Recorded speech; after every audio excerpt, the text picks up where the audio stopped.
Hello, Reilly here. Welcome to the No Spin News, Monday, September 29th, 2025. Stand up for your country. Busy day for President Trump. You got to deal with Netanyahu for most of the day, trying to get a ceasefire in Gaza. That story goes on and on, round in circles. I'm watching it. I'm not going to predict anything, but the president was occupied with the Israeli leader today. And then Schumer and Jeffries, the Democrat leaders, showed up to try to avert a government shutdown set for tomorrow midnight. I don't know. I don't really cover this government shutdown stuff because I don't know what will happen. I know the Democrats want more spending. They always want more spending. That's what they want. Trump will probably give them something to keep the government open, I guess. Tomorrow we'll cover it, but it's speculation on it. You wonder why these news agencies on television have low ratings. This is so boring. Well, this might happen, that might. I don't know what's going to happen. So I'm not going to take your time up with it. A talking points memo is something that is happening, so I can report and analyze it with certainty. And that is the military, U.S. military, going into American cities. That is the subject of this evening's talking points memo. All right, let's take Chicago first. So this is a problem for the entire nation because thousands of African Americans are being murdered in Chicago, the nation's third largest city. The mayor there, Brandon Johnson, is a nitwit, and the governor, Pritzker, doesn't have anything to solve the problem. It's been going on now for more than a decade, right? Year after year after year. The drug gangs are killing people. No one is stopping it. Trump wants to stop it because that's a good issue for him, law and order president. But he can't send troops directly in to run Chicago at this point. So he's sending ICE agents, immigration. This is how he's getting around the posse comitatus law. So this is Operation Midway Blitz. Okay, ICE agents have flooded Chicago, and they are looking for illegal aliens. Okay? The worst of the worst, they say, but that's not always true. I believe that's the focus, but other peaceful migrants get caught up sometimes, and it's inevitable. It's inevitable that would happen. So anyway, the agents go in, and then the far left, Johnson and his crew, start to threaten the agents, start to say terrible things about them. And then Trump says, whoa, our agents are being threatened. I have to send in backup to protect them.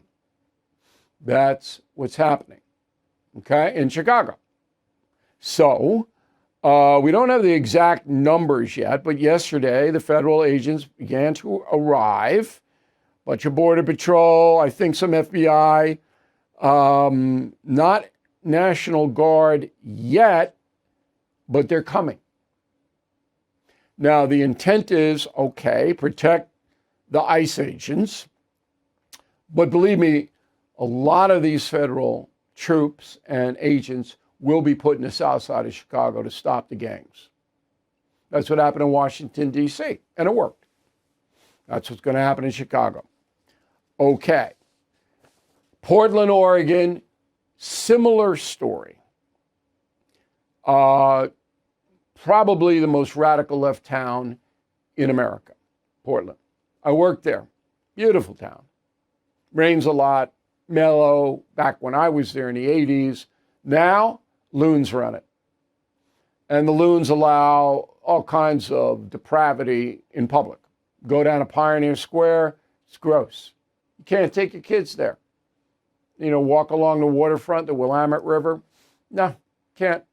Too many miscreants hanging around, and nothing will happen to them no matter what they do. And you have Antifa. A lot of Antifa living in the Portland area. Okay? But Trump doesn't like Portland or Oregon, sanctuary state and city. Same thing. Send in U.S. Immigration and Customs, okay? But here, there's a little bit of a different wrinkle. because he says, not only are we going to protect our agents, we're going to protect federal property. Because Antifa, as you know, have attacked federal property. So that's why we're doing it. They're really doing it because Portland's radical left sanctuary city. So the governor of Oregon, very far left woman, Tina Kotek, responds this way. Go. There is no insurrection. There is no threat to national security, and there is no need for military troops in our major city.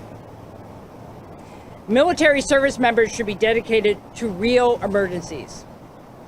The members of the Oregon National Guard, their mission is to stand up and protect Oregonians, and they will do that every day, but they are not needed in the city. They are not needed here. All right. Well, I disagree with the governor. I think she's just basically playing politics, but I could be wrong. I don't think I am, based upon what I know is happening in Portland. But she's like Pritzker in Illinois, never going to say, hey, thanks. No, not going to happen. Then we go to Memphis, Tennessee, totally different story. Governor of Tennessee, Bill Lee, wants the federal response there because of the violence generated again by drug gangs. Same thing, Chicago, these drug gangs are heavily armed. They'll shoot you down in a heartbeat. Talk about evil, confronting evil. You know, my advice to anybody is don't confront these guys. They'll kill you. Same thing in Mexico with the cartels. So there is a force that is going, a federal force, it's going in to clean these guys up. And they're working with the local Memphis and Tennessee authorities. So 150 National Guard is going to be deployed to Memphis. And they're going to be there indefinitely. And again, there is no resistance here. Tennessee authorities, by and large, want the feds to help.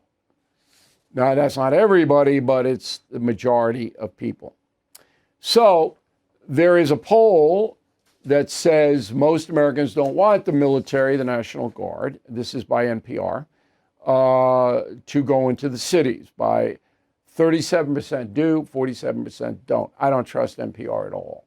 But I'd say it's 50-50 in this country because people don't understand the history of it. And let me enlighten everybody now. This is very interesting. And that's why I say you always should watch the No Spin News or listen on the radio with a pen and paper. I'm going to give you 3 examples of presidents that have done what President Trump is doing, which is why President Trump will win in the courts. First one was U.S. Grant, 1871. Fascinating. And we write about this in Confronting the Presidents.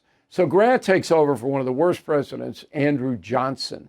He's the guy who came in after Lincoln was assassinated. And Grant was a decent man. And he knew the Ku Klux Klan in the South, particularly South Carolina, was just running violent roughshod over blacks. So in 1871, Grant sent federal troops to South Carolina and arrested at least 600 Klansmen and killed a bunch of them. Okay, you didn't hear about that, but believe me, they disappeared. And it broke the back of the Klan until the 20th century when it resurrected again. Grant knocked it out. There was no outcry from Congress or anybody else. Grant said, look, we got to protect American citizens, just like protect American citizens in Memphis and Chicago, right? Right? Okay. 1957, President Eisenhower sends 1,000 paratroopers, okay, to Arkansas because that state was not enforcing integration in their schools, okay? So 1,000 paratroopers, full gear, march into Little Rock and say, hey, you're going to do what you're told to do by the federal government. And then JFK in 1962 sends troops to the University of Mississippi, James Meredith, okay? And the next year to the University of Alabama. That was the George Wallace thing. So Grant, Eisenhower, JFK, when they felt American citizens were being abused, send the troops. That's why Trump will win every court challenge. Oregon is suing Trump. They'll lose. Now, you'll find the usual crazies. They'll find a judge. The judge will put a stay. And yeah, you know how the game plays. But once it goes to the Supreme Court, they keep precedent. Okay, and that's the memo. The new leadership at HHS is sounding the alarm on America's chronic disease epidemic, and for good reason. 1 in 2 adults have high blood pressure. Many don't even know it. That is a ticking time bomb. But the good news is you have the power to take control naturally with 120 Life. 120 Life is a blend of great tasting superfruit juices that can actually help lower your blood pressure naturally. Trusted by hundreds of health professionals, people just like you have already seen real measurable results.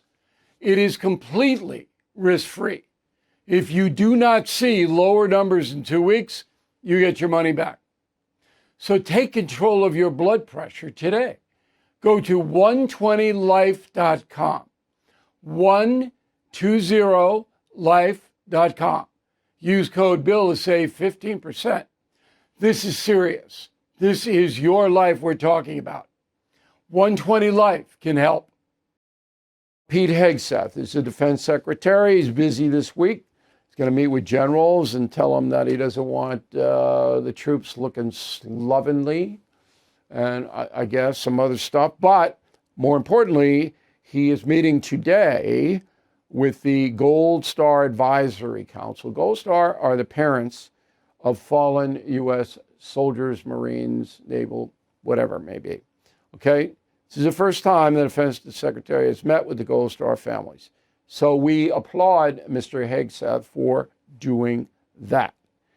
There is before I get to this, I just want to give you some stats. In Afghanistan, the United States lost 2,300 U.S. personnel, and more than 20,000 were wounded. In Iraq, 4,419 dead, about 32,000 wounded. So that's a lot of folks. And that directly is in play right now. There's a book I want you to bring your attention to. It's called Tragedy to Tribute. One father's grief fuels a passionate journey to change the mindset of a nation. The book is written by George Lutz, who lost his son Tony, who was a corporal in the Army, to a sniper's bullet in Fallujah, Iraq. Mr. Lutz joins us now from Norfolk. Change the mindset of a nation. How? What do you want to do? Sure. Bill, thank you for the opportunity to share with you. Change the mindset of a nation. It comes down to apathy, really. You know, when my son was killed, and you mentioned all the stats of those, you know, my son was early on in 2005. You know, I realized that as I went out and I started to talking to individuals, to families, to veterans, to just the regular community, most people didn't care. They didn't understand, you know, what it meant to have this military loss. And that kind of put me in a quandary, because when I got that knock on the door and those 5 words spoken to me, "We regret to inform you," you know, it rocked my world. And I thought to myself, what am I going to do? How am I going to react? How do I grieve through this? Because nobody wants to lose their child. Nobody wants to lose their loved one. And so I began this search of how America remembers. What do we do? What do we say? You know, what emblems do we have? You know, how do we communicate as a nation that loss that is should be so precious to everyone? And, you know, I found very little. I found that we focus a lot on the active duty and the veterans and the wounded, and we absolutely should. But we kind of left behind those that gave their lives, right? Those that made that ultimate sacrifice and what it came down to. And so what I realized even beyond that was there was this whole plethora, Bill, of families that were still here with us, right? Grieving. Their loved one was gone, but these these family members were all wondering, hey, did anybody care? Does anybody remember? How do they show us that they remember? And I thought, well, the best gift that I could give these Gold Star families was to create a symbol, a national emblem by which we all could show our appreciation, right? And you're saying that that the Secretary of War has finally got together, a group, a coalition to talk about Gold Star families. Well, those Gold Star families have been dying for generations, right? And so the horse is out of the barn in a sense. All right, so, And so there's a flag that symbolizes that Americans do care about those who lost their lives defending this country or in active military service. Is that the flag behind you? You have a yeah, with the star? Honor and Remember flag. It's Now on the what? cover of the book. Okay. Do you want people? Do you want people to buy the flag, or I have a flag, exact same thing, Mr. Lutz, in World War One. I'm a collector of history, and I have a flag that when it was displayed, this was to honor the fallen U.S. soldiers in World War One. Is that what this is? You want people to acquire this? A national symbol of remembrance, Bill. This is what my mission has been for the last going on 17 years, a national symbol of remembrance. Okay. But I want to get into the realistic nuts and bolts of this. I mean, nobody's going to argue with your campaign. It's certainly noble. But there is an MIA POW flag that flies around the country underneath the American flag. You've seen it. It's all over the place, right? Absolutely, and that's yes, sir. to remind people about the horror of Vietnam, that all the people, all the Americans that were involved have not been accounted for. Is that what you want this flag to be? Maybe fly underneath the American flag and the POW flag? Absolutely. I'm actually aligned with the MIA POW movement. Those MIA families are KIA. They deserve to be recognized as fallen heroes. So yes, my goal is to have the Honor Remember flag fly in concert. To me, it completes a circle of tribute, right? Our American flag, our U.S. history, our unity. The POW MIA flag recognizes those that were missing or captured. There are no more captured, but are now missing and need to be accounted for. But then the tens of thousands and millions of those that never got to come home and be a veteran and live their lives and raise their family, the Honor and Remember flag would be that beacon for all of Americans to be able to appreciate the sacrifice that we live under every day. Okay, certainly, as I said, a noble goal. How can people acquire the flag? What can they do to get in touch with you? Sure, absolutely. Well, the book tells that 20-year story of how we've got here. We have legislation in Congress right now, Bill, HR 1363, which would make the Honor and Remember flag an official U.S. national symbol of remembrance. We have flags can be purchased anywhere online on Amazon. We do have a website, honorandremember.org, that people can go to and find out about it. Right. The book also, as I say, lays out the story. What you do need to know is that 29 states have already officially legislated this flag as their state symbol of remembrance. Very good. We're already over half the country, but we need those more states and the country to say, and they've started to today, apparently, to say that when we say the words, "you will not be forgotten," that they really mean it. Back it up with something. Okay, so honorandremembrance.org, honorandremembrance.org. Your book is Tragedy to Tribute. One Father's Grief Fuels a Passionate Journey to Change the Mindset of a Nation. And then there's legislation pending in the House. We can't imagine anybody opposing it. So it's just a matter of getting these people to get it to the floor to vote. So just do me a favor, Mr. Lutz, keep me apprised of the legislation. We'll give you some help to push it through. We respect your crusade very much. It is needed in this country. There's no doubt about it. And certainly your son, Tony, died a hero. If we can ever do anything for your family, you let us know, okay? Thank you. Can I leave you with a thought? Sure. You may not remember this, but in 2008, in October, and I put this in the book, by the way.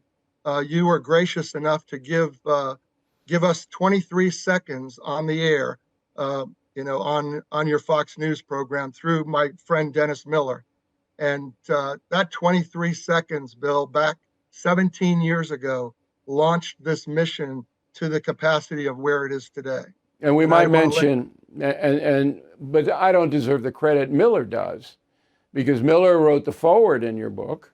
He did. And he has been a stalwart in your organization and others. And people don't know that. And Miller's retired now. He's living large in California, but he's still very involved.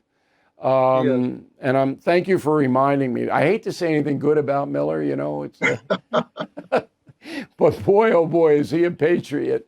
And and thank you for that, Mr. Lutz. We really appreciate it. So we'll talk again, and we want everybody to go to get a flag and to help you as much as they can. Thank you. Well, thank you, sir.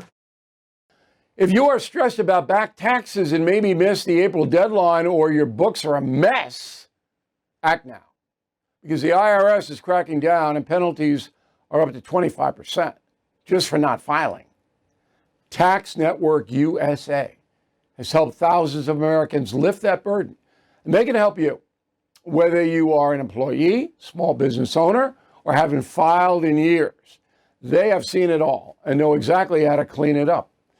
Tax Network USA's expert negotiators have direct access to powerful IRS programs, and they know how to win.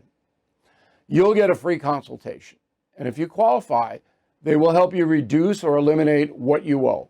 Plus, they'll protect you from wage garnishments and bank levies. So please don't wait. 800-958-1000 or visit tnusa.com/bill. That's tnusa.com/bill. Living on credit cards to cover daily expenses? Then you know those interest rates are brutal.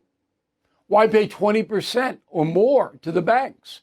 Instead, call my friends at American Financing.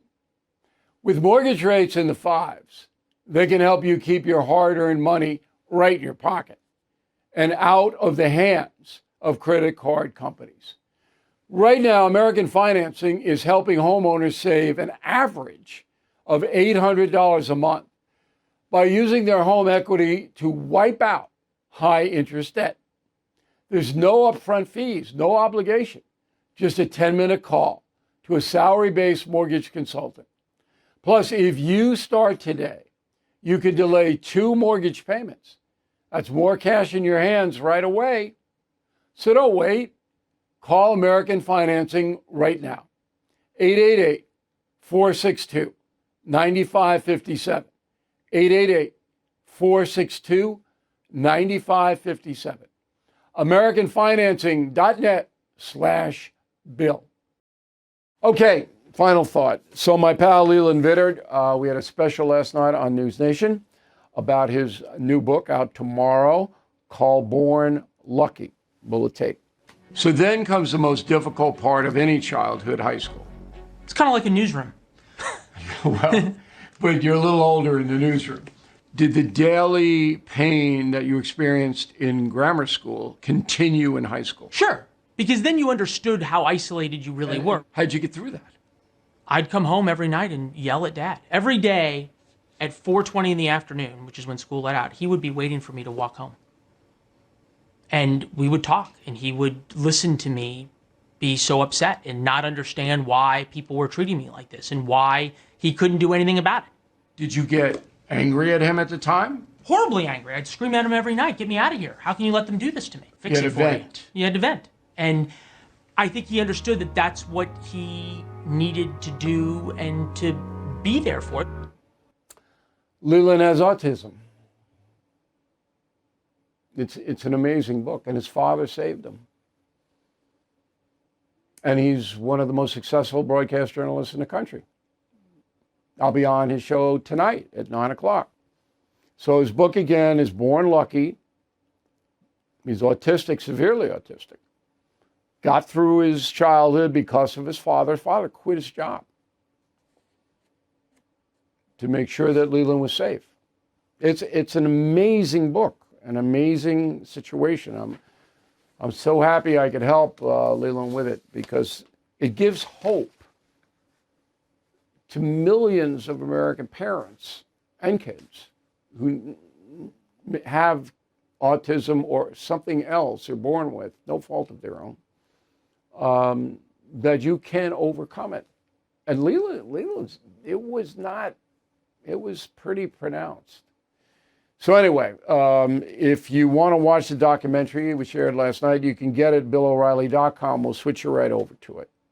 I'll be on Leland tonight. He'll be here tomorrow. Talk about the book, and I hope you check it out.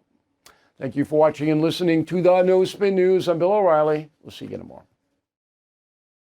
Thank you for watching. To view full episodes of the No Spin News anytime, sign up to become a BillO'Reilly.com premium or concierge member today.